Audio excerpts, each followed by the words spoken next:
Okadi here. Today we're going to talk about something that keeps coming up on a pretty consistent basis, and that is on the Poison's Concoction Pathfinder. A lot of people want to use Corpsewade and Queen of the Forest, and there are some creators out there that are using Corpsewade and Queen of the Forest, and there are some that are not. And I'm in the camp of not using Corpsewade and Queen of the Forest. And I'll explain here why. So you essentially have three options. Your first option is to use Corpsewade and Queen of the Forest and take a massive hit to your single target DPS and a massive hit to your survivability so that you can have very high move speed and have the Corpsewade effect so that it does the poison damages off of corpses. The second option is to not take a massive hit to your survivability and abuse a well-known bug with the life flask that shields you and life tap. And I never promote the use of bugs.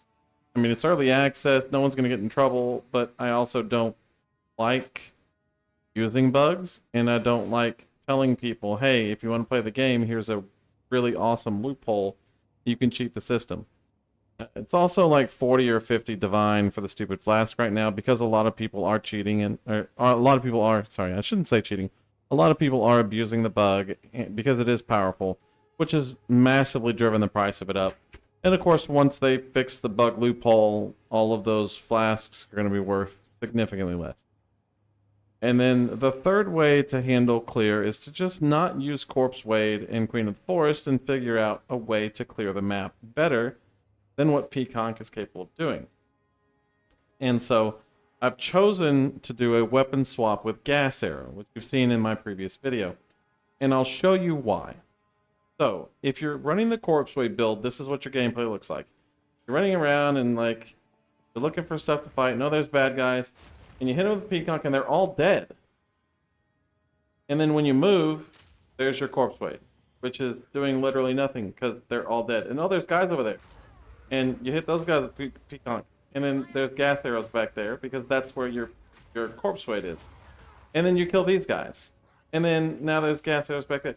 And to do this, unless you're backtracking, you're going backwards in the map, or you're standing still waiting for things to charge towards you, 90% of the time, Corpsewade is just going to be igniting corpses that are back where you already were.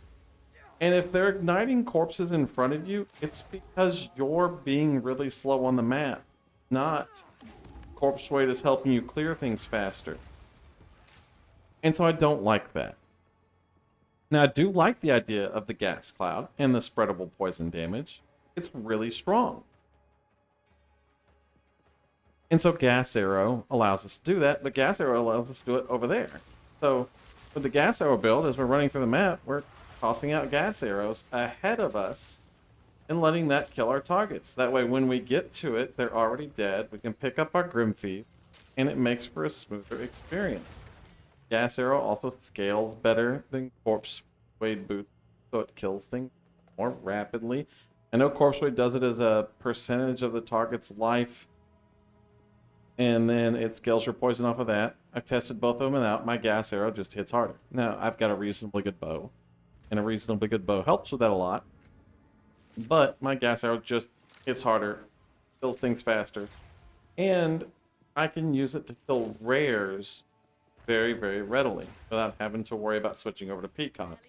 So I only need to PConc for really tanky rares. Now, this is why I'm doing it on this map. This is the one situation where I think Corpsewade actually has value, and that's in these breaches.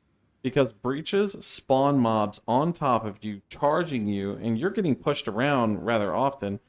I think Corpsewade has some value in a breach. And in a breach, you can go ahead and slap your Corpsewade boots on, run around and clear the breach. As long as you're not missing a massive amount of resistances that are going to really cripple you, I think that's a really good option for him. But another really good option is still just Gas Arrow. Because we can stay ahead of the breach, we can dump gas arrows in the breach, and we can still kill everything in the breach as it's spawning. It's not a complicated process. If you want to come over and go to the other side of the breach because the spawn has gotten a little slow, You can do that, and it's just the same thing. You just keep dumping gas arrows out into the, and the gas arrows kill everything. I mean, this is a juicy breach. I've got a full 8 points into my breach with maximum amount of density possible in the breach, increased damage from the breach. So, I mean, this is not just a super simple, easy little breach, but we still do really solid damage in the breach just using gas arrow. Corpsewade would theoretically make this a little bit easier. Now, you do have to deal with mana whenever you're using your gas arrow, so we do have inspiration on it. And we do have to do mana flax every once in a while, but I mean, you get plenty of flash charge. It's not that complicated.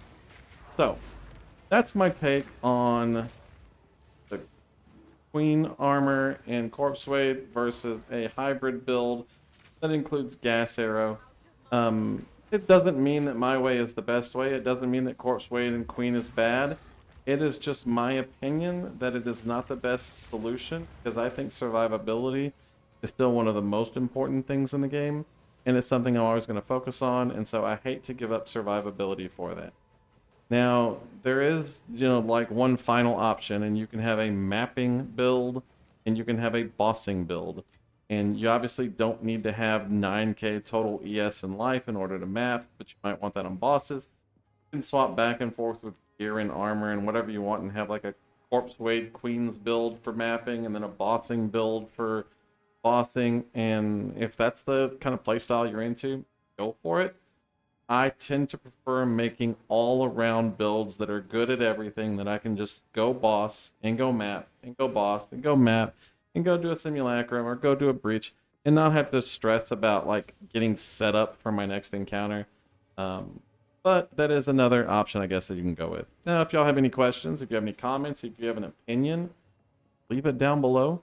I mean, I'm happy to listen to it. I've tested it, and then tested it again, and tested it again, just to make sure that my opinion lines up with what the playstyle is, and it's still all the same, but I'm happy to hear what y'all have to say.